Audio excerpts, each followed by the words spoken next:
Hey YouTube, this is Fish Tank Girl here. Wanted to do a quick update. I haven't done a video in a little while because I have been having a bit of a challenging time in my tank for the last month or so. I have been dealing with Malawi Bloat in my tank. So what happened is I was getting ready for work one day and I fed my fish and I wasn't really paying attention, and because I was just trying to get ready for work. So I looked over at my tank and I thought, did that fish just spit that food out of his mouth? But I wasn't sure. So when I came home that evening and I fed them, I sat there and I watched them, and sure enough, my Nagara flametail was spitting out food.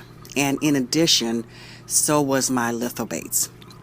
Now, if you don't know, when you have cichlids, I can't speak for any other kind of fish because I don't know, but with cichlids, if they are spitting out food, that is not a good sign at all. So I took those fish and I set up a quarantine tank, and I put the two fish in a quarantine tank. Malawi bloat is caused by parasites. But the issue really is stress. Fish have all kinds of parasites and other organisms in their body that don't cause them any problems unless they get stressed. And so the real issue in some ways is the stress.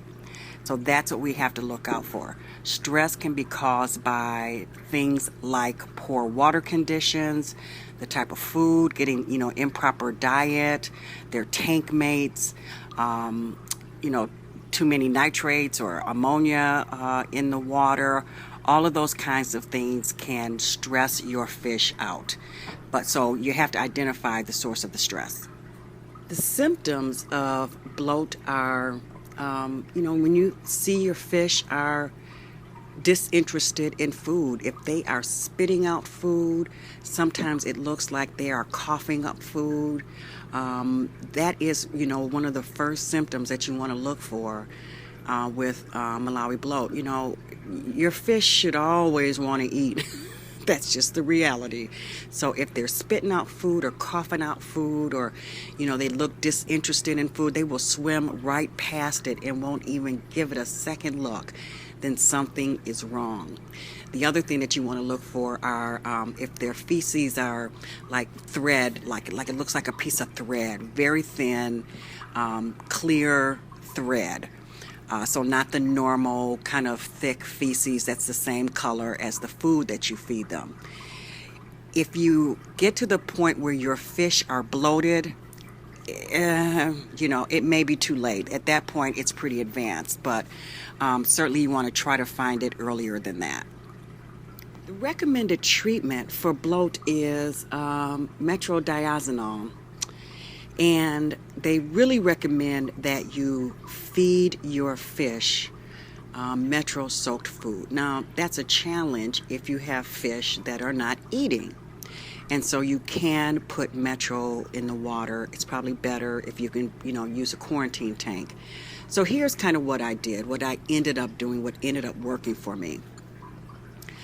When I first started the treatment, I started metro, and I followed the directions on the box. Well, the directions didn't work. And so I moved to Clout. Clout. Now, what you need to know about Clout is that Clout will stain your tank, the silicone in your tank blue. But I used the Clout, and one of my fish got better after the Clout, the lithobates. And so I, put him back in the main tank. I still had the Nagara flametail that was still sick. So I did some more research, and what I learned is that you give metro for 10 days, every day for 10 days, with a 25% water change in between. And so that's what I did, and that is what worked for me. So I started the metro in my quarantine tank. The other thing that happened is that I would get one fish, got got better, and then I would notice another one in the main tank wasn't eating, and so I put him in the quarantine tank, and it was just a revolving door of fish in my quarantine tank. So I had actually 6 fish that ended up in that quarantine tank at one point or another.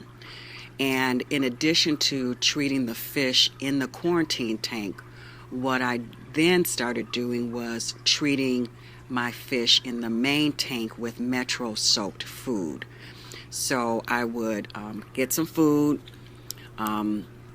mix some garlic juice or either tank water in with the Metro to kind of dissolve it, and then put the food in there, my pellets, and let it kind of soak in for a little bit, and then I would feed them the Metro soaked food, and I did that for, I don't know, maybe about a week or so. And the other thing that I did was that I added Epsom salt to the water. Epsom salt is a laxative, and basically what it will do is it will get rid of any intestinal blockage that your fish may have. It basically just makes them go to the bathroom. So I used 2 tablespoons of Epsom salt per 10 gallons of water in addition. And, I guess I can say that it looks like I am, coming over the hump. I've had about 6 fish that have been in that quarantine tank not eating. There are only 2 that are left in there now. And, so far I haven't lost any fish, so I feel really good about that. So hopefully these last 2 fish will get better and I can put them back in the main tank. But that's kind of what I've been dealing with. It's been a bit of a struggle. It's been very frustrating for me. But, I guess that's just part of fish keeping. Well, thanks for listening. I appreciate you guys. Thanks for watching my videos. And we'll see you later. Bye.